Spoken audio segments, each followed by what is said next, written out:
Boys and girls, this is the Undisputed Era. Adam Cole, Kyle O'Reilly, Roderick Strong, and you're listening to Going In Raw, baby. This is Shayna Baszler, and you're watching Going In Raw. This is the knockout artist, Cassius Ohno, and you're Going In Raw. Hi, friendo, Steve here. And Larson. And welcome back to Going In Raw, the only pro wrestling podcast you need to be listening to right here at youtube.com/Steve and Larson, and available wherever podcasts can be found. Be sure to hit that subscribe button, the notify bell next to it, and make sure you always get your new Going In Raw notifications. Yeah, that's right. We are also available on the Twitter at Twitter. I'm sorry, at the Twitter. That's weird. On the Patreon. I mean, at we Patreon. are that's not a mistruth. At Real Going In Raw. You want to join us Yeah. there? We're also on the Instagram at Steve and Larson. If you want asinine pictures of Larson holding a White Claw, that's where you can find them. I wasn't just holding it. I was drinking that White Claw. Were you enjoying it? You had kind of a zombified look on your face. Man, I did not sleep well last night. Oh, no. Why is that? I don't know. Sometimes I have a hard time getting to sleep, and then my dog woke me up about 4 in the morning. Oh, it's at 4 now? Wow. Well, usually it's like 5:30. Yeah, well, usually it's just her panting and or licking her feet. Yeah. This morning, it was the sound of someone screaming at the top of their lungs with their mouth closed. It was the sound she made. I think she was having a horrible dream. And essentially was screaming in her dreams. Oh, man. Wow. Of course, I woke up and I was concerned. Yeah. It was loud. Oh, geez. Really? Yeah. That's crazy. Yeah. Shenanigans are going on inside your house. She's an older pup. So. Yeah, she's an old girl. Yeah, I remember when she was a little baby. Baby no more. Yeah. Anyways, we got some new patrons here. Shane Geller and Juanito Turley. I want to say thank you for the support. We appreciate it. So let's talk about the very last episode of NXT that isn't live, probably, aired last night. Next week, live from the USA Network. Well, first hour. On the USA Network. Well, the second hour is going to be live as well, isn't it? On the network, though, yeah. On the network, yeah. But it's all going to be live. But the first one is only from Are they going to load up? Are they going to load up, like, the good stuff in the first? Like, the Velveteen Dream versus Roderick Strong. That's happening next week. In the first hour, yes. They announced that last night. They said it's going to happen in the first hour? And they said Matt Riddle and Killian Dane was going to be in the second hour. Okay, all right. So it seems like the most important thing is happening on the USA. Yeah. That makes sense. I wouldn't be surprised if we get the women's #1 contender match and Roderick Strong versus Velveteen Dream on USA. That sounds right. And then the main event of hour 2 will be Killian Dane versus Matt Riddle on the network. So the Street Profits had a little thing where they said they want to have their rematch for did they say that was going to happen next week or the week after?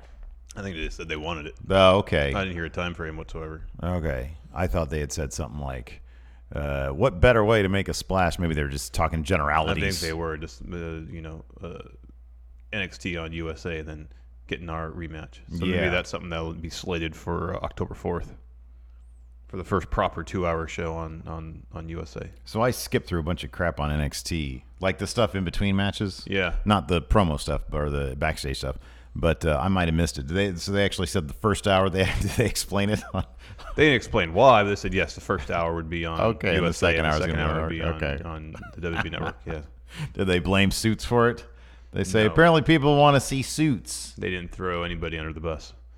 I don't know if anybody wants to see Suits. I'm sure USA is contractually obligated to run Suits. We had at least one person in the comments on YouTube say that they watch Suits.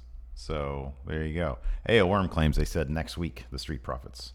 Street Profits versus the Undisputed Era is next week. Okay, cool. That's what I thought. So that's cool. The Undisputed Prophecy will come to pass next week. Street Profits better, because here's the thing: the Undisputed Prophecy, it's prophecy. It's going to happen. It's undisputed. Not all prophecies come to pass, man. Like the big ones do. What about the Mayan Doomsday Prophecy? We're still here. That was a pretty major one. Do you not understand? We are maybe in the middle of it right now. It doesn't mean it's going to happen like that. That's what it was. Really, the thing was like on May, whatever that happened. There's somebody used to drive around with a van that had the specific date when the end of the world is going to happen. That was that particular individual's prophecy. Have you ever read the works of Nostradamus? That guy had a perfect batting record. Well, that's not true. That is absolutely true. It's actually not true. You got names wrong, dude. You got an S wrong here. I've seen the Orson Welles narrated documentary about Nostradamus. I've seen several other things. Oh, so you've seen the movie version? That got things wrong. The book version All of his writings. The Oh, book they were. version. Oh, they you were sat through dead all on. his quatrains and read them all? In the original language of Which was? It's French, Steve. He's French. He's French. Get out of here with that. Hey, are you doubting the undisputed prophecy? No, it'll happen. Well, but there just- you but go. To say that every prophecy that comes true is foolhardy. I'm just saying, is it wise for the Street Profits to do this next week, knowing the No, they should undisputed wait. prophecy? They should wait a couple weeks. They probably should have, huh? They should wait. Yeah. Let the prophecy come to pass, and then you worry about your rematch. Yeah. Anyways, so yeah, what did you think of it? So yeah, what do you think beyond? So what we know in terms of the matches that by and large have been announced, we know at least 3 of them, right? Yeah. Yeah. Well, I mean, if the Street Profits won, then that's 4. If that happens, yeah. Okay, So yeah, that's 4. there's, There you go. There's North American title match, number 1 contender for women's title, fatal 4-way now, which they'll probably make a fatal 5-way based on what happened in the main event. And killing Dane Riddle. Dane Riddle, and then Undisputed Era in Street Profits. So that being said, do you think they're gonna have, like, we can just speculate right now, many presentation did they elongate the opening? Okay. No, it was just we got to see Rhea Ripley arrive at the arena, and then they went to the opening graphic. No, the opening graphic with the song. It felt longer this week. I could be completely wrong I think about because that. they didn't kick off the show with it. Okay, that could be right. Any other presentation changes? I think it's probably just going to stay virtually the same. I think it's especially while they're kind of moonlighting their distribution outlets, and for sure, yes. Mm-hmm. I'd be really surprised if there's any huge changes out of the gate. Mm-hmm. Oh, Sean Lindsay says Dakota Kai's returning. Yeah, they ran a next week. package for her. It just says Missed Dakota that Kai returns. Doesn't say when. It just says returns. Oh, okay. Right on. Alex C has the question of the week. So they're going to go, live on USA. They want to make a big splash. Is Kevin Owens going to turn up next week? No, I think they're going to save him for the first head-to-head against AEW. There's got to be. If he's going to show up. There's got to be. Number one, the timing would be perfect because he just got fired, so it would make total sense. But there's got to be some big thing. Look, this is live. There's got to be some big thing that they're going to do beyond the outcome of any of these matches. I mean, the Undisputed Era is probably going to end this, or they're going to have all the belts there at the end of the show. There's got to be something akin to a post-copyright bug or post-trademark bug. I kind of feel like they're going to wait until October 2nd. I don't know, man. I think something's big is going to happen. I don't know if it's going to be Kevin Owens big, but something big is going to happen. Maybe it'll be Kevin Owens big. I don't know. I just feel like, man, it can't just be another episode of NXT to kick things off. I mean, there's 2 potential, well, I guess one's on the network, but there's 2 potential takeover level matches happening. That's a pretty huge deal. Yeah, but that's par for the course. That's the same thing that we always get. Something bigger has to happen. we'll see. I guarantee It will. will. It will for sure on October 2nd. There will be some surprise next week. Maybe. Anyways, Kevin Owens tweeted that it was like before noon, around noon. He was already drinking wine out of a Jurassic World mug. That's rad. He's tweeted that playing Mortal Kombat. He said. Yeah. Well, So he is relaxing. Mm-hmm. Alex C says that's actually a good point. End of hour 2. So on the network, not See, on USA. I think the end of hour 1. Roderick Strong wins that title. Maybe, I don't know, maybe Kevin Owens helps. I'm just saying, don't get your hopes up to Kevin Owens showing up in NXT at all. No, I'm not. I'm not getting my hopes up on anything. I just think that, it's fun to think about what big surprises they could unveil, because I think something should happen next week. Goldberg cost Matt Riddle his match. God, I would love that. That'd be amazing. He's like, come on, it's in my name. Gold. NXT's thing is gold and black. Yeah, that'd be good. What other big ideas do you have? Lesnar too. Lesnar also. Yeah. They come in. No, a second Lesnar. See, now I like where you're going, dude. Lesnar too. A second Lesnar. A Rawgate Lesnar. Yeah, exactly. See, these are all great ideas right here. He's managed to free himself from Rawgate Mutants. Mm-hmm. Yeah. Rebecca English with a super chat says, just because you guys are effing awesome. Thank you, Rebecca. Because where else do you get talk about a cloned Lesnar? Oh, we got a new member here. MRAS532. Thank you. Mr. Az532. Villalobos says Fozzy at Ace of Spades this weekend, $20. I got a packed weekend already, man. Yeah, I'm not a huge Fozzy fan. You think we could have scored ourselves a Jericho interview if we had reached out in advance? Yeah, maybe. I don't know. How would we haven't been adept at getting press passes to this point, but we haven't really tried. Yeah, I don't think we've ever tried. So that's possible. There's plenty of questions. What would be the first question on your mind that you'd ask to Chris Jericho? Judas Effect, really? Oh, I don't think you would ask him that. He'd say, "Here, I'll give it to you. Let's see how it feels." And you'd be like, man. Call me a stupid idiot. Yeah, exactly. It's tomorrow. Alex Lee says Flesh Mech versus Lesnar 2. There we go. Oh, man. Oh, Tim says I could. You want Tim to reach out to Chris Jericho? No, Tim. No, I don't want anybody to reach out to anybody. Tomorrow night. We could do it tomorrow. I don't like talking. You got anything going on tomorrow? What is tomorrow? Friday. I do, actually. Yeah.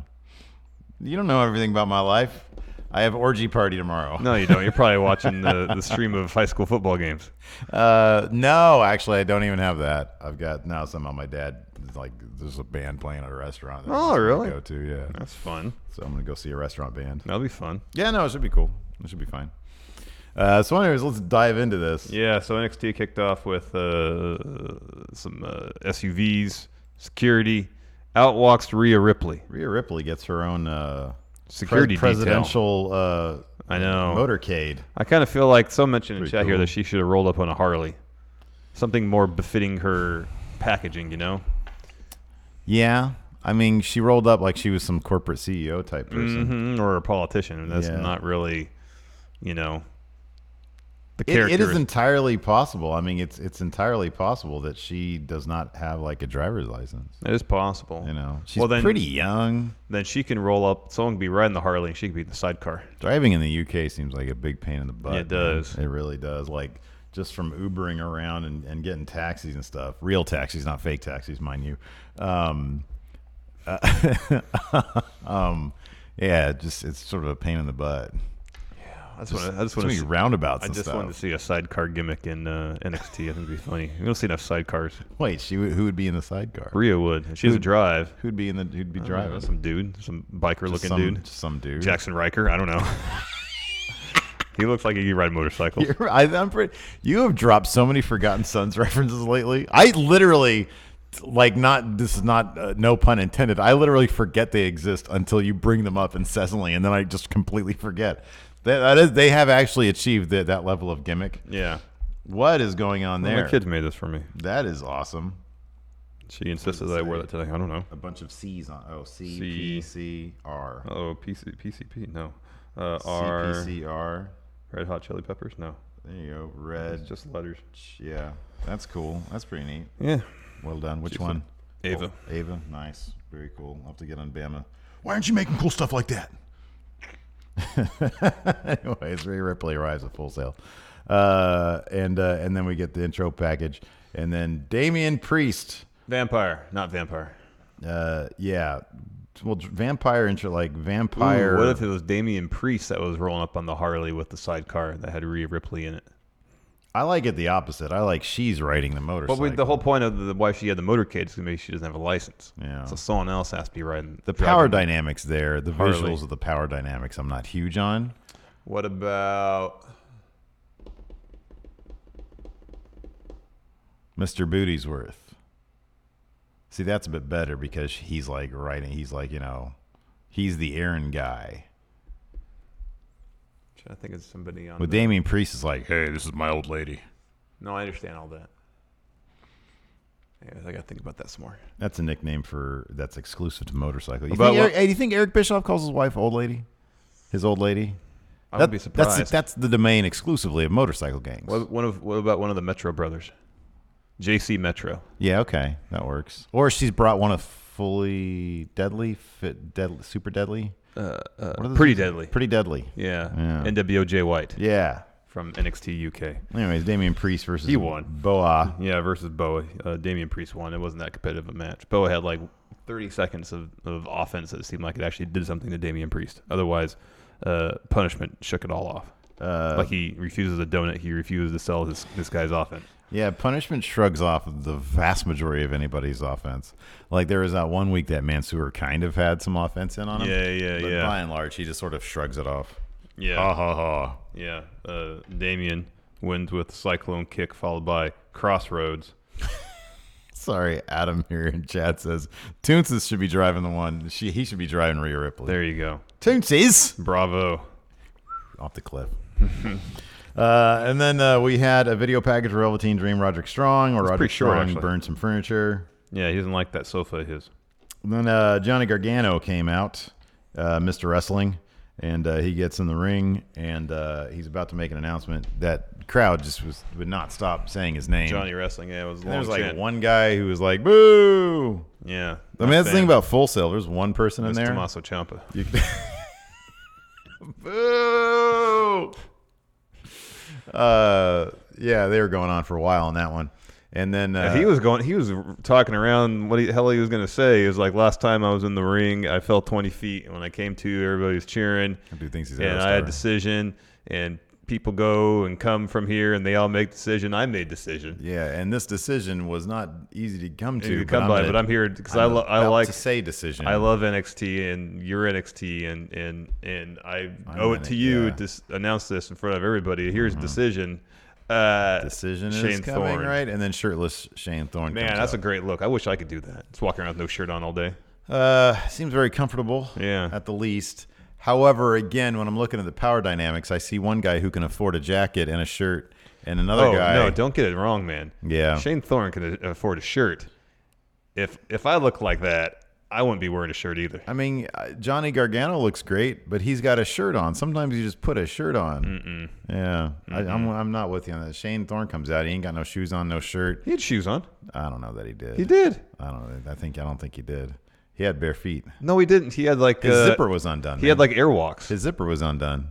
I'm not sure if he's out to smash or if he's out to, and that's what was intriguing. Yeah. Might be like a Babe Station situation. That could be. If that's the case, then you should be all on board with that. Nah, man, that was Shane Thorne. So he comes out. I really wish Johnny would have been like, wait, what's your name again? We fought before. He did do this. He did. He was like, "Why? I'm so confused right now." Anyway, Shane Thorne's like, "Hey, you don't have to go through this pageantry." He said, "Take a bow, take a walk, get out of here. Yeah. Why don't you just post a selfie or take a selfie and post it on Twitter and say goodbye?" Mm-hmm. And then Johnny's like, "All right." He almost obliges, starts walking through the ropes, and he says, "I am NXT, and I'm not going anywhere." Super kicks Shane Thorne. Writes NXT in the air and then says "for life." Yeah, that was good. And then he said, "Hey, God, it was something so synonymous with let's change the world." As he was walking up the ramp, he was like, "NXT for life. We're going to redo the world."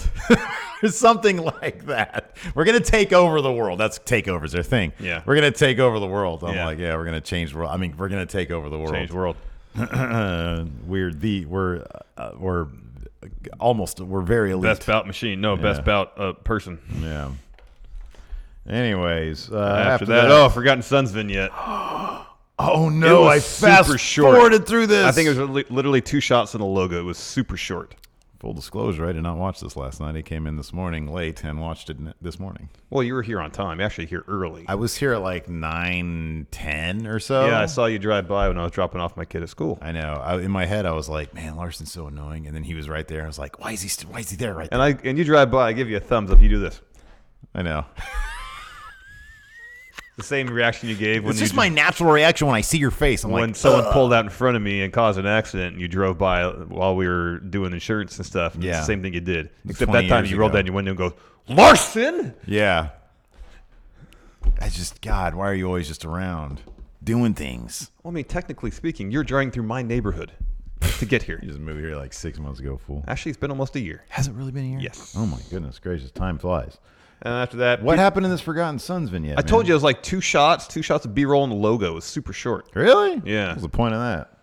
So you don't forget about them. It's already happened. Next, Peter Dune taking on Angel Garza. So that fool wanted to flash his stuff at the beginning of the match. Yeah, man. He didn't want to wait till during the match. Yeah. He was like, mira. Es bueno? Well, it was pretty funny because early on, Angel Garza kind of extends his hand to shake it, and Peter Dune goes at it kind of menacingly, and Angel Garza's like, "No, I know better than that." Listen, dude, I tweeted at Boom Studios. I saw this morning. I saw. We got to get on board with this. I want you to co-write a Boom Studios comic with me. Lesnar 2. Yeah, you could do that one. That'd be great. Can we just start doing like Rawgate Mutant, the comic book? Can we do Boom Studios comics like fanfic, basically? We book Boom Studios. Yes. Listen, man, I want this to be a freaking campaign. I could go like through the official channels, like our freaking manager or whatever, and be like, "Hey, can you see if you can contact me?" No. I want people to just tweet. Social media campaign. I want people to. Oh no! You know what? Our manager totally got on board with it. What did he? Did he retweet this or did he like it? He liked it. Thanks, John. Thanks, John. So John's on board with our social media campaign. Hit up Boom Studios, the makers of those wonderful, wonderful WWE comics. Yeah, we got a stack from over there thanks to Draft House Games. Steve and Larson want to write some comics there. We don't want to take jobs away from anybody else writing, but you know, if they have a couple extra pages, let us write WB comic books from our universe. Okay, but we don't have the license for that. We have to sell them out of the trunk. It would be through Boom. They'd be like, it'd be like, was it Elseworlds? Like some comics? Yes, this is an amazing idea. It'd be like an Elseworlds thing. Lesnar 2. Lesnar 2, Rawgate Mutant. In the meantime, though, I want Boom Studios to let me write a Guy Ritchie-esque comic about Pete Dunne and why he went to NXT. It's not just, I've done everything I can in UK. No, he got ran off because him and his boys there in British Strong Style had like a jewel heist or something. And then he had to go to NXT. He like faked his death in NXT UK, and then he landed in NXT. What's good with that dude? He'd be in NXT, and they'd say, he's still alive. They don't know that he's there. They don't watch that. Get out of here. They do not even watch that stuff. Elseworlds, was that DC? Yeah, dude. Okay. Marvel just had What If, but it was very goofy. Yeah, What If was played for laughs. Yeah. Anyways, this was a fun match. You mentioned Garza teasing the tearaway pants to start the match. Peter Dunne goes and grabs his foot and starts twisting it around. At one point, early on, Pete Dunne. Gosh, I just gotta say Pete Dunne. Start saying Peter Dunne. Yeah. Pete Dunne's controlling the match early on. Eventually, Garza tosses him out of the ring, rips off the tearaway pants. Nigel can barely contain himself. His enthusiasm. That was great. At one point, he calls him, I believe, the most beautiful man in the world. Pretty much, yeah. And I love that the more he is into Angel Garza, the more he wants to just cap on Humberto. They're linked. It's great. Yeah, it is awesome. It's great. Anyways, Pete Dunne gets back in the ring, drops Garza with a forearm.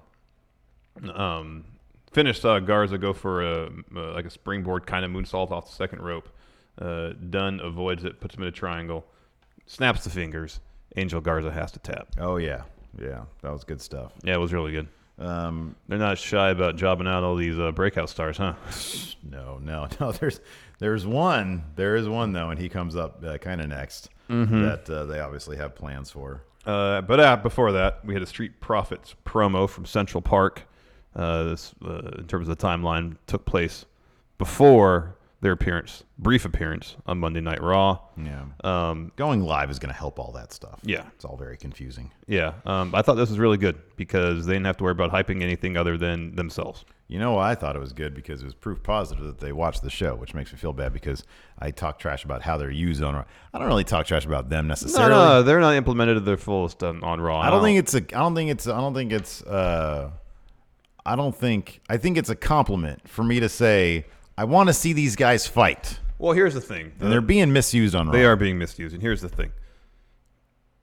I can't really think of anybody that can do what they've been doing as long as they've been doing it in terms of being like the Greek chorus on Raw and for me to be into it. Yeah, I know. It's just like I'm watching the show and I want to enjoy the show. I don't need someone to tell me I should be enjoying the show. Yeah. And that's essentially the role they've kind of landed on right now. That's what they've been given. Hey, here's why you should be excited about watching Raw today. I like the Street Profits. I think Montez, Angelo, I think they're both great. Tons of charisma. Terrific. They've gotten really good in the ring. Terrific. Sky's the limit for them. Yeah. But I want to see them do what they do best, which is do stuff like this, I know. which was charming. Yeah. And it was funny when it should have been funny, and it was intense when it needed to be intense. Well, I just want to see him fight. I want to see and him then wrestle. I was going to get to that. That's my thing. And then we'll see him in the ring. Yeah. That's what I want to see. Yeah. No, this was good. I loved Montez's shirt also. Yeah. Not the kind of thing I could necessarily rock, but man, it looked like $1 million on him. It had a Lion King on the back, like a painting of a lion with it was a lion with a crown on it. Yeah. So it was good. And they said that they said what better way to do things on NXT USA Live than to get those tag team titles back. And evidently they said they're going to do it next week. Yeah. So that was cool.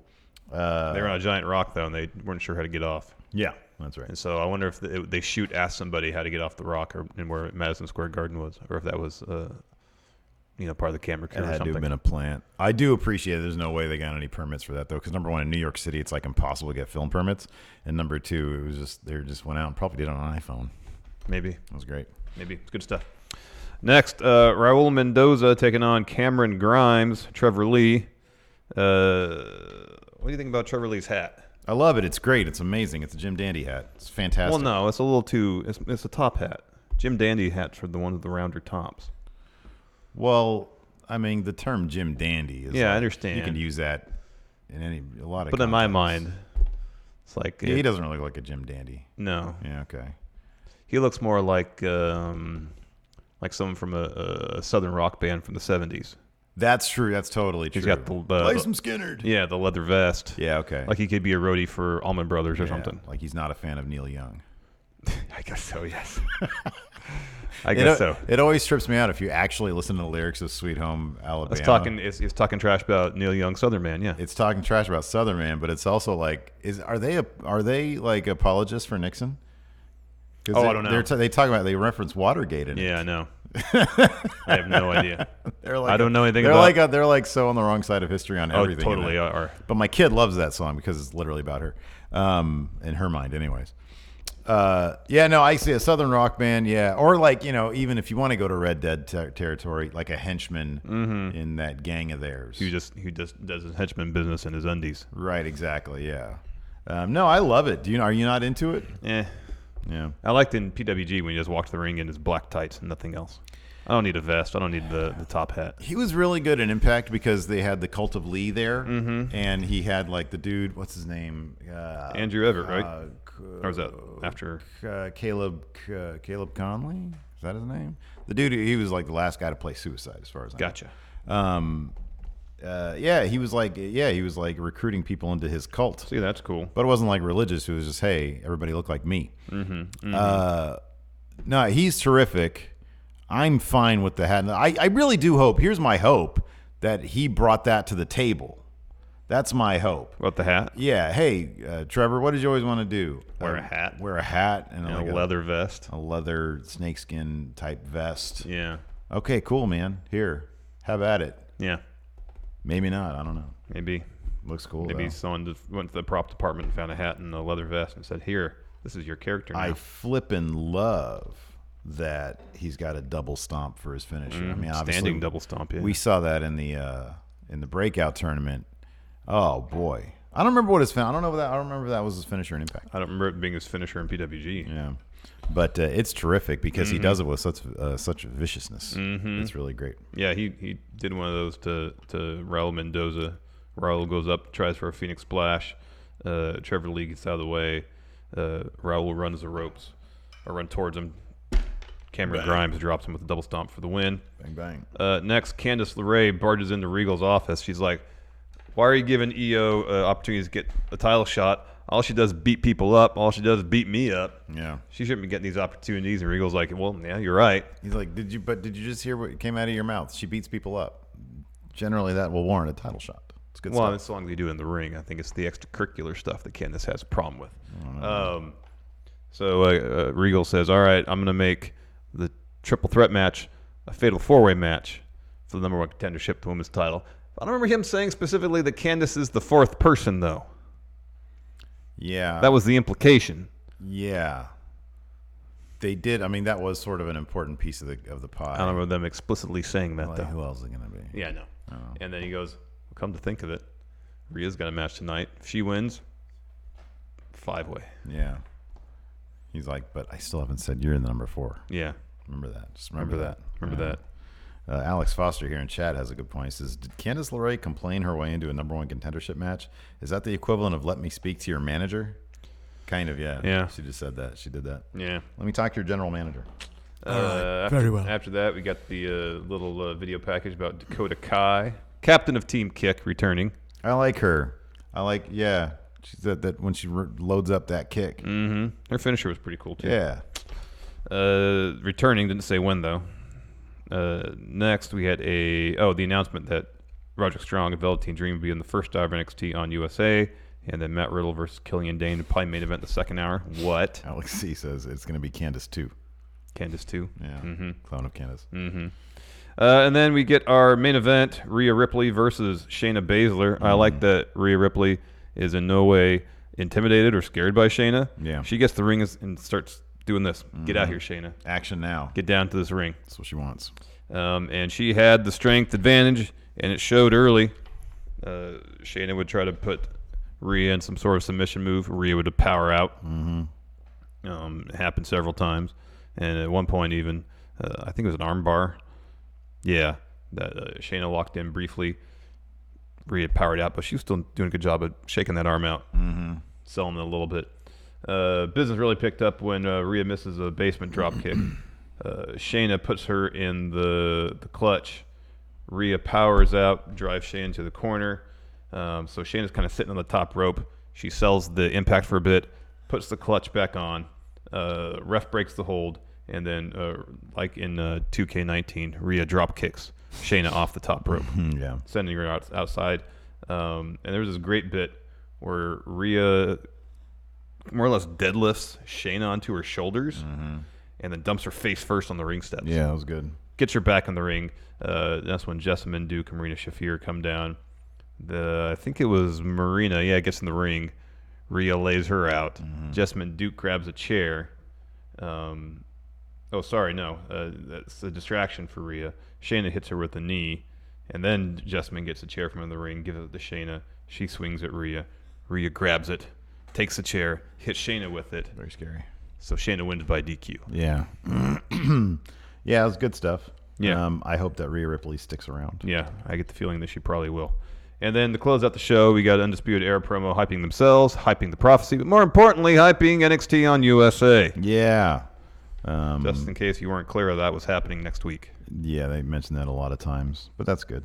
Yeah, it's all good stuff. You know, I mean, I'm just sort of this is obviously just sort of okay. Let's just wait for everything's gonna start happening next week. NXT is gonna be back for realsies next week. NXT UK kicked off with an Imperium promo. Wow. Yeah. Man, they come off like just a bunch of jerks. Yeah. Saying, hey, the way we wrestle is right way to wrestle. It's correct. This ring is sacred. If you're not going to do it how we do it, then we're going to make you do it how we do it. I was not happy with the crowd chanting sanity at Alexander Wolf. Yeah, that was rude. That's tacky. That's tacky. Usually I'm all on board with the UK, with the Brits. This is, I guess, the Welsians? Welsh. The Welsh people? Welsh. The Welshians? Welsh. No, it's Welsh. If you're from Wales, you're Welsh. You're Welsh, but you're a Welshman? Yeah. Okay. That's what I was going for. They're in there. They start chanting sanity. That's not good. No, that's unnecessary. It's kind of tacky. He's an Imperium now. Anyways, they're being real rude, being real jerks. Real jerks, man. And saying, how we wrestle is the only way to wrestle. Wrestle like us, or we're going to beat you up, essentially. Yeah. Tyler Bate. And then not wrestle like us. Yeah, Neil, I guess. And look what happens now. Yeah. It was. I don't know. It wasn't very cool. I wasn't on board with that. Their attitude. Well, they're bad guys. I understand that. That's the desired response. Yeah. They're doing a good job then. Huh? They're being jerks. I don't approve of them being jerks. Ooh. Therefore, they're doing their jobs well. Good job. Then a couple of guys named Danny Jones and Harry Green come down because Walter says, there's no one left here to stand up to me. Yeah. And then there's these guys that come out and have a match, if you want to call it that, against Fabian Eichner and Marcel Bartel. They were just toying with these guys. Yeah, they barely broke a sweat, man. It was They really shouldn't have domination. Honestly, like if they wanted to go all the way with this, they shouldn't have got out of their tracksuits. I know. They should just kept. They should wrestle in their Vans. Yeah. I like the tracksuits. No. I don't know if Vans are necessarily the appropriate footwear. Well, they can't do Adidas. Why not? Because that's too cool. Depends on the kind of Adidas you get. There's some pretty dad-looking shoes for Adidas. Why would they have to wear? Are any of them fathers?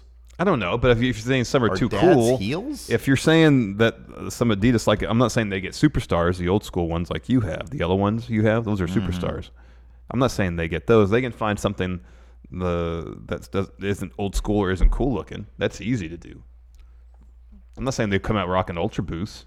Yeah. What should they rock then? You're the shoe guy. New Balance? New Balance would actually work. Yeah, New Balance would be fun. Yeah, New Balance would be, that would work. Some New Balance like Kawhi's a bit of a heel. Then he's New Balance, right? Yeah. Get some Kawhi's. I think with the New Balance 990s, something like that. Yeah. Pretty much any New Balance looks like a just dad wins shoe. the championship, didn't he? He's a Clipper now, right? Yeah, but he was on the Raptors. He's got an endorsement deal with New Balance. Yeah. No, I know, but what the heck? You win a championship, then you bolt. It's part of the new way, man. It's messed up. You see Kevin Durant talking crap about Oklahoma City? That guy's a heel, dude. Yeah, he could have put me handled that a bit differently. Probably. Yeah, the way he put that is I want to go back after my career was over, but now because how they treated me. It's like, bro. Like, if he'd been cool about it and not had some chip on his shoulder about leaving, then everybody else would probably be way cooler about it. Dude was all surprised. If he didn't have burner accounts talking trash to people who were criticizing him for leaving. The heck? Anyways. So Imperium win. They're finished. Not a huge deal. And then Walter comes in and lays out Danny Jones with a huge lariat. I wonder if they're going to make giant lariat his finisher now rather than powerbomb. I love his powerbomb, though. Yeah, but I love the idea. I love the idea of a lariat. Oh, yeah. It's just destroying people with brute force. Yeah, it's good. After that, we this is the best. Is this when we got the package for the No, that rounds? was later on. That was later? Oh, the Ono Scala thing? Okay. So then we had a Sid Scala press conference where he is thoroughly distracted. He's asked about his match against Cassius Ono last week. Here's the thing. We all know that Sid Scala is the puppet master, right? Johnny Saint is essentially Bernie in Weekends at Bernie's. Well, yeah, he's the figurehead. Right. And but Sid Scala, he's the one who's actually pulling all the levers. And this guy is distracted now by a match with Cassius Ono. So Johnny Saint... Chaos reigns in NXT UK is what you're saying. Yeah. So Johnny, according to Sid Scala, which not, Johnny Saint... Cover story. Johnny Saint apparently requested Ono and Scala have a rematch in a British rounds match. Yeah, they explained the rules of that later on. Yeah. So after that, Jordan Devlin, he was the best. We love. The absolute best. Took on Ashton Smith. Didn't Ashton Smith have a head of hair last time? No. Who had a head of hair that hadn't had a head of hair previously? It was somebody. We talked about it. I swear I thought it was Ashton I don't recall. Smith. No, he's had the same hairdo for a while. Ashton Smith's story is that he hasn't won a match yet, and every match he's doing better and better. I'm sorry. Did you say he had a story in it? He's not. Yeah. You know, a story, man. He does. His story is jobber guy. Yeah, jobber guy who shouldn't be a jobber guy because he's actually pretty good. Yeah, but come on, man. They mentioned it I don't think they ever mentioned it a ton this match, but the previous match they mentioned how he's a pretty good wrestler. He just haven't won yet. Well, of course they mentioned. And every match, the match is a bit longer. He's showing more of what he can do. Yeah, it's not really a story though. I think that's kind of the definition of a story. The story here is Jordan Devlin got amazing. Yes, I know. Freaking win against a jobber. Yeah, but I don't know how much longer Ashton Smith's going to be pure jobber. In perpetuity. No, I don't think so. That spot where Jordan Devlin goes for a moonsault, and then Ashton Smith kicks him midair. That was cool. But yeah, Devlin wins with Devlin side. I'm not sure about the name of that finish, but the finish is great. Oh, I like that name. Devlin side. Doesn't roll off the tongue very well. Yeah. Next, Radzie's backstage. He was going to interview Toni Storm. She no-shows. Nina Samuels is right there. So she talks about how the spotlight should be on the Nina Samuels show. Yeah. That's about it. Well, that's good. Yeah. And now this is what we really want to talk about. There's a video package explaining the rules, the strategy, all that good stuff of a British rounds match. So my understanding is this was amazing. This was great. 6 3-minute rounds. Hold on, just back up. What? Stop. I love it because they interviewed all the British legends that they have. They interviewed Nigel, William Regal, Johnny Saint. Robbie Brookside, yeah, exactly. And they were like, they were starting off by saying, it's the kind of thing that maybe American crowds aren't really used to, so we need to tell them really what it's all about. And I was like, well, it's just rounds. And they're like, so go ahead now. So I think, if I remember correctly, I didn't They show write it down. a card. There's 6 3-minute rounds. Yeah, 6 rounds. So, but it's not best, 3 minutes each. And that then, was the second card. And then another card had like an essay written so on there's the first person to get 2 pinfalls or 2 submissions or whoever's ahead after the conclusion of the 6 rounds whether it be pinfalls or submissions, wins the match. I don't recall if I missed anything. I didn't write any of the stuff down. I just watched it. I was dying. Yeah. There was so much information on that. Yeah. They're talking about how it was like a game of chess. It was on for moments, too. Yeah, it was up there. It was for really moments. brief. It was more like a game of chess. Toss this up. Maybe people will forget about it. Is Sid Scala going to actually wrestle in Ring gear? Wrestling gear? He did. He has before. Yeah. No, I know. Back in the day, he did. Yeah. Anyways, what happened next? Next, Shax. Yes, Shax. Taking on Tegan Knox. Again, not much of a match. Took a head kick from Tegan, one other move, and then a Shiniest Wizard to pick up the win. Yeah, man. I love that Shiniest Wizard. I think that's fantastic. And then Kaylee Ray comes out and talks some trash to Tegan Knox. And Tegan's like, you want to fight? Get in the ring and fight. Let's go. Yeah. And Kaylee Ray smirks and walks away. So it seems like she did not new challenger. In that moment. Yeah, that's a bit on the interesting side. I mean, I know. So Tegan Knox was, from what we understand, from what we heard, supposed to win the last Mae Young Classic. Supposed to win the Mae Young before Classic. She had that horrible knee injury. Kind of. I mean, to put her immediately in something with Kaylee. I always want to say I always get Kylie Ray and Kaylee Ray. I'm not going to see Kylie Ray again, so just say Kaylee Ray. To get involved in a thing immediately with the champion, hopefully it's going to be a feud that's going to last a while. I hope so. I'm kind of surprised they didn't put her in a couple things first. Number one, just to test out those knees of hers, make sure that she's that's not going to fall apart, and hopefully it doesn't. I hope not. I hope she can stay healthy for a while. Next, we had a Noam Dar press conference. They were hyping up. Yeah. And so it was just a press conference for him to announce that he thinks he's the best. I told you while this was on, this really needed to be the template for like half of every episode of NXT UK. Here's the thing. Just film these as little short films. Here's the thing, man. It was plainly obvious that Noam Dar and Trent Seven, who showed up later, were not in the same room at the same time. They weren't in the same room at the same time. That's possible. Oh, it's definite. Why do you say that? There's an over-the-shoulder shot of Trent Seven looking at Noam Dar, and the hair is completely wrong. Oh, is it really? Yeah. Oh, that's interesting. And just from the interplay or lack thereof between the two of them, they're definitely not there at the same time. Well, I don't really care about that. I thought this was hilarious and very amusing. I could hardly understand. I couldn't take in all that was happening. I was too distracted by the fact that they apparently their schedules were so off they couldn't just take 20 minutes to be in the same room at the same time. Oh, that didn't bug me. I thought this was amazing. This was great. Every episode should have like a good 10 minutes of this kind of stuff. So what happened is Noam Dar concludes the press conference, kind of. He opens with the questions, and Trent Seven walks in, interrupts, and Noam Dar's like, Trent Seven's here? Yeah.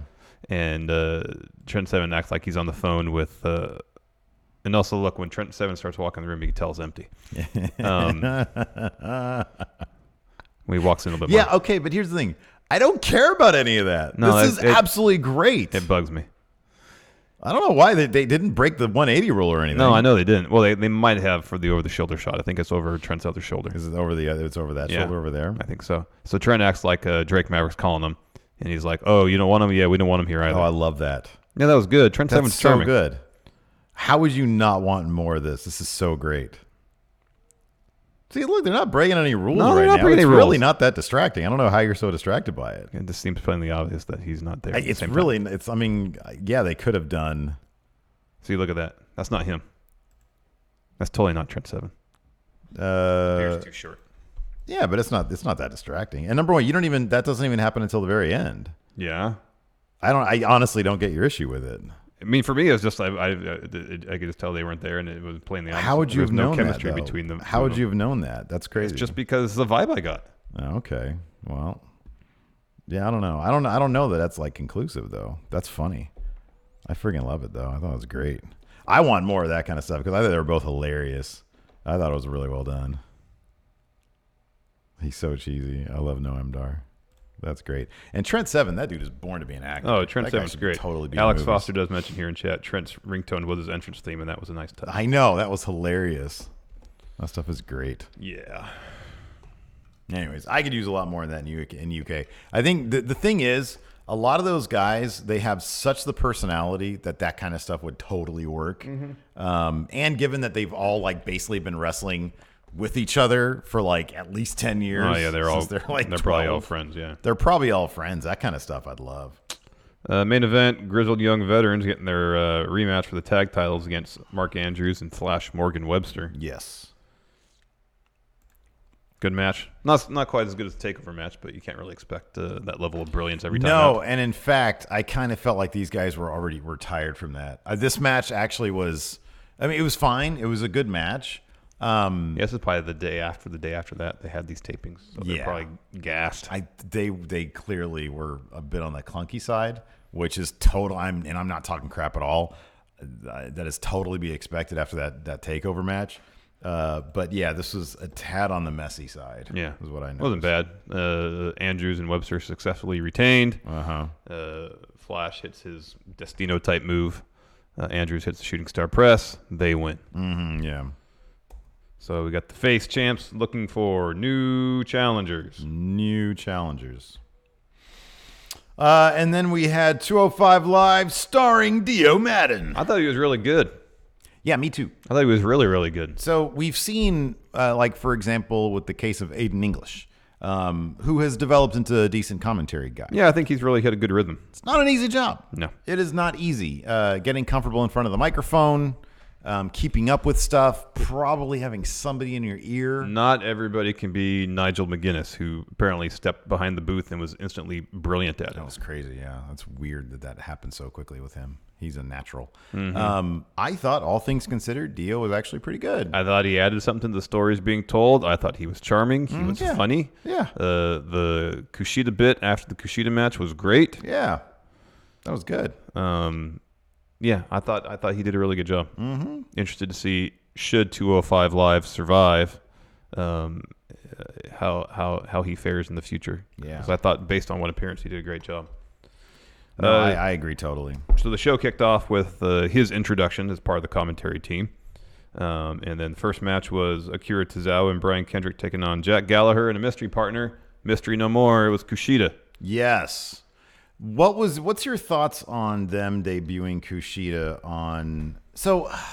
I felt like he should things are going to change on 205 Live. Probably, but I kind of feel like Kushida needed at least one takeover match to get some real buzz. Oh, no, I think that's still entirely possible. Yeah, I know. I'm saying before having a debut on the show in such a huge building.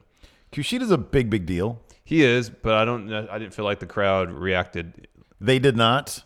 And that was completely like anybody could have told anybody that. I could have told them that because it's 205. And the bottom line is, to this day, like still, they can run in Chicago or Philadelphia or any place. And the bottom line is half that crowd's going to leave for 205. Yep. The remaining of the remaining crowd, 30% is going to just heckle it and call it boring. Or chant for a baby. 20% simply aren't going to pay attention. They're going to get on their phones until the dark match. Yeah. And in this case, that's exactly what happened. It was Madison Square Garden. That's and why I was saying that if he'd had a buzzworthy takeover match, wouldn't have mattered though. That crowd, it doesn't matter who shows up on 205. The crowd's not going to be into it because half of them are gone. That's truth, man. That is the truth. Gargano could show up. He's sort of the template. You know that, man. If Gargano shows up on 205, the way it is now, the crowd's going to be like, oh, that's cool. Oh, maybe there might be a bit more reaction. Like a tiny bit more reaction, but Kushida got hardly a reaction. I know. And it's Kushida. I know. That's insane. I know. I'm so happy they're going to be I'm saying maybe changing venues. Is How much of that 205 Live stuff was actually converted? Like, are they actually changing venues to Full Sail? No, I mean, everything's up in the air. All right? that Triple H said is that they're going to start bringing 205 under the NXT banner. That's it. He didn't say 205 was canceled. He didn't say Cruiserweight titles can be defended on NXT. Nothing like that. But under the banner, I mean, I would think that means production-wise it's going to be under NXT. No idea. Film at Full Sail. I mean, it could be. In the newsletter, Meltzer said that there's a bunch of stuff up in the air, and Yeah. they have not decided Yeah. it, which is insane given that we are weeks away from that decision. I mean, you could say 205 Live's under the NXT banner the same respect that NXT UK is. It's another part of a larger feeder system. Mm-hmm. Who knows? We don't know. Yeah. Because he just said it's going to move over the banner. No details. Yeah. And yeah, it could be because it's all up in the air, but to jump to the conclusion, say that 205 Live's been canceled or anything like that. Yeah. The evidence isn't there. Yeah. I mean, at the very least, it seems obvious that, I don't know, is there any conceivable, I mean, I'm sure there is, but is there any conceivable way that it's going to end up airing on Friday nights after SmackDown? I'd be really surprised. I would be very surprised, which means that they would have to just put it at Full Sail prior to, I would think, NXT. Or fold it into NXT. Or fold it in. In any event, that's going to be a far better way to handle it than the way it's handled now. Because that Full Sail crowd would go crazy for stuff like that. Anyways, my point about how, like Gargano having a number of takeover matches that have generated a lot of buzz. Mm-hmm. People who might not watch NXT weekly will know the name. If you follow wrestling, you probably heard the name Johnny Gargano if you don't watch NXT. Yeah. Whereas if you don't watch New Japan's product and you don't watch NXT, Kushida shows up and you're like, all right, who's this guy? Because he hasn't had he really hasn't had a high profile feud or a high profile takeover level match yet. No, I get your point. I'm just saying that the crowd, with that crowd, the way they do it right now, it's a non-starter. It's a non-starter. Like, there's just no, you could do anything, man.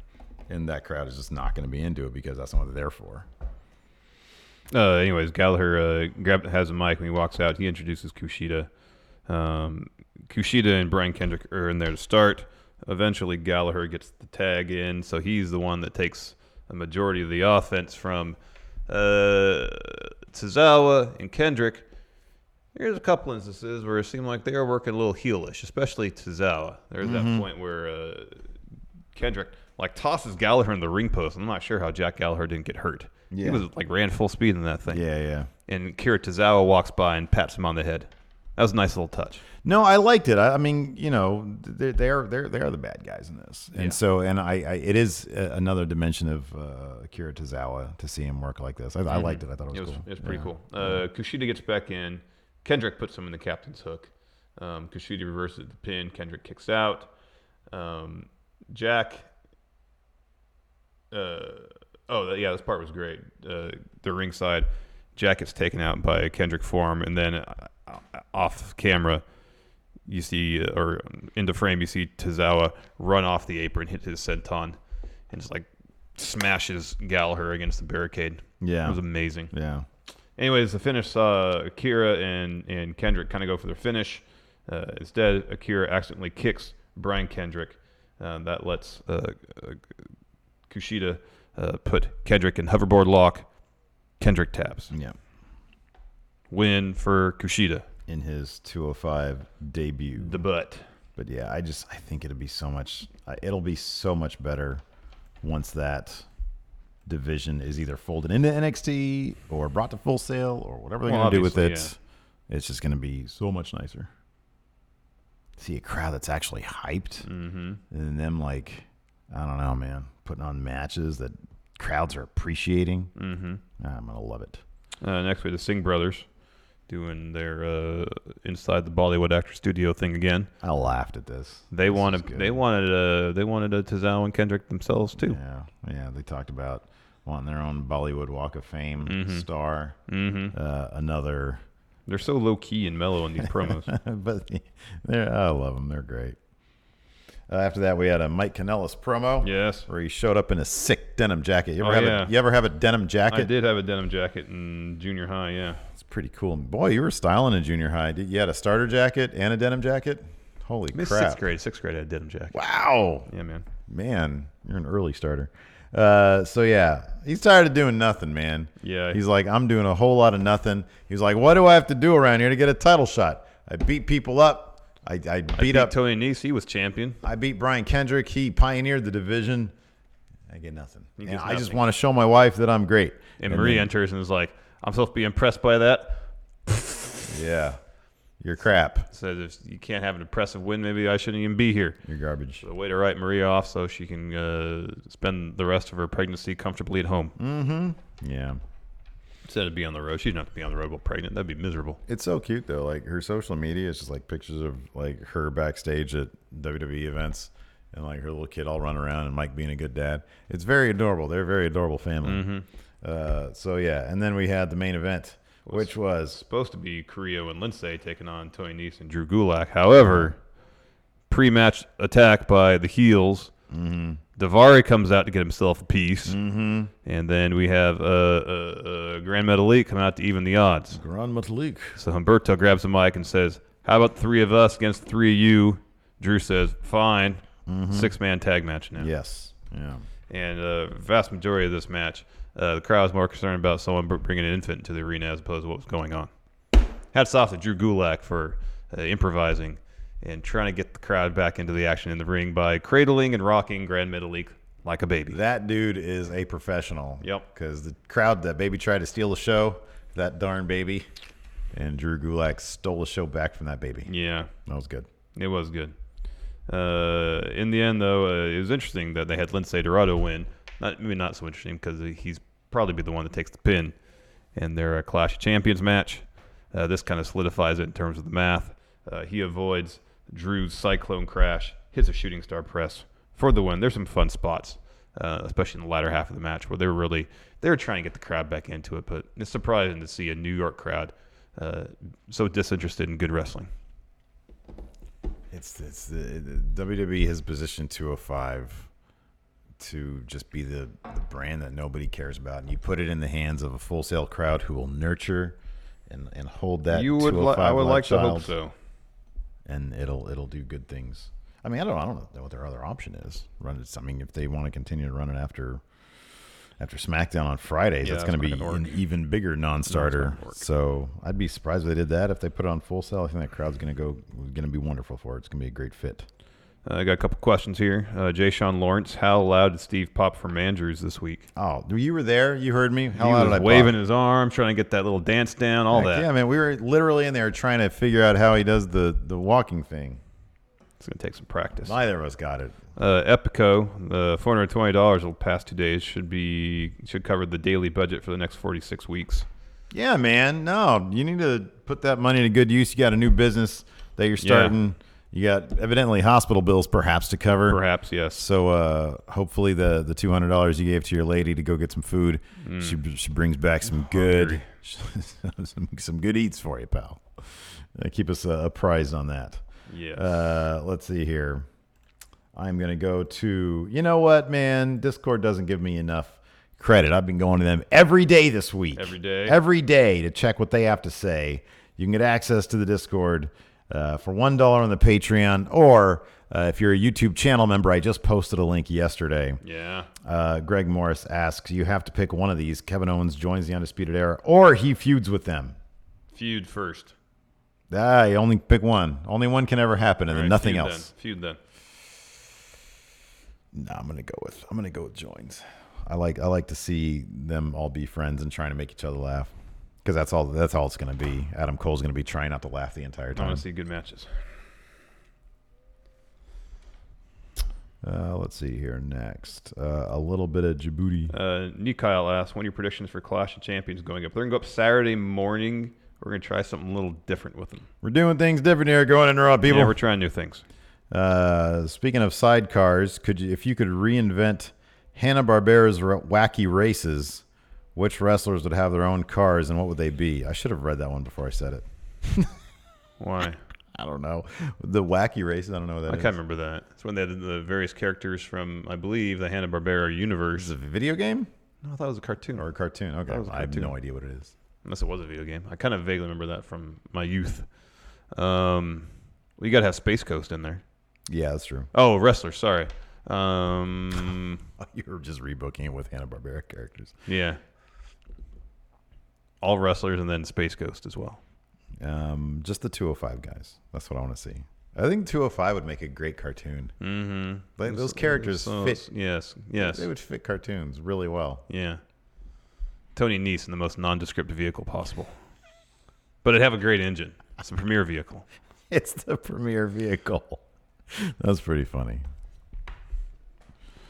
Let's see here. What wrestlers would you guys fun over on commentary like Nigel does for Garza and Aiden does for Humberto? It's sad they're not going to be together, by the way. I know. To do that. So let's take Angel and Humberto out of the equation. Probably be Finn. Yeah. There should be. Oh, I mean, it'd be at this point Mark Andrews. It'd have to be Mark Andrews. Steve, yeah. Yeah. For me, it'd probably either Finn or Biggie. Oh, yeah. Oh, Biggie's a good one. That's a good one. Yeah. Mm-hmm. Let's see here. Alex C. Should Walter wrestle as Ga Cha Ping in NXT? I saw those UK? pictures. Yeah. Yes, he should. That'd be pretty funny. Or at least someone in one of their feuds should bring him up. This is like a complete no-brainer here. Jimmy Thomas, better tracksuit, the Young Lions or Imperium? Oh, Young Lions. It's the Young Lions. Those are amazing. It's 100% the Young Lions. They're great. Wayne Maker wants a shout out to the lovely Sienna. She's watching the show with them today, and it's her first day of school. It was her first day of school. Hopefully, it went well, Sienna. Mm-hmm. Let's see. I'm just gonna regular chat here because I totally forgot to put up a Patreon thread. That too. Yeah. Let's see here. Alex C says Andrade, another wrestler. Oh yeah, that's totally true. But only if he comes out in the red swim shorts with half hog. Yeah. Adam Rosen, do you think there would be a power struggle between Kevin Owens and Adam Cole? See, I'd be fine with that, but I would want it to be sort of comedic, and it never goes anywhere. It's just comedic. Okay, Epico says she's going to come home with steaks, crab cakes, lobster with 3 sides. Man, crab cakes sound good. That's good. Love me a good crab cake. All right, well, the faster we get out of here, the faster we get to eat. So thanks so much for tuning in. We appreciate it. We got a bonus episode coming up in a little bit. Yep. So, yeah, till next time. Thanks for watching. Until next time, we'll talk to you later. Goodbye. Be a part of Going In Raw today at patreon.com/Steven Larson. Starting at $1 a month, you can enjoy Going In Raw ad-free, gain access to the daily 30-minute Going In Raw post show, exclusive merchandise, and so much more. Support Going In Raw today. Click the link in the description.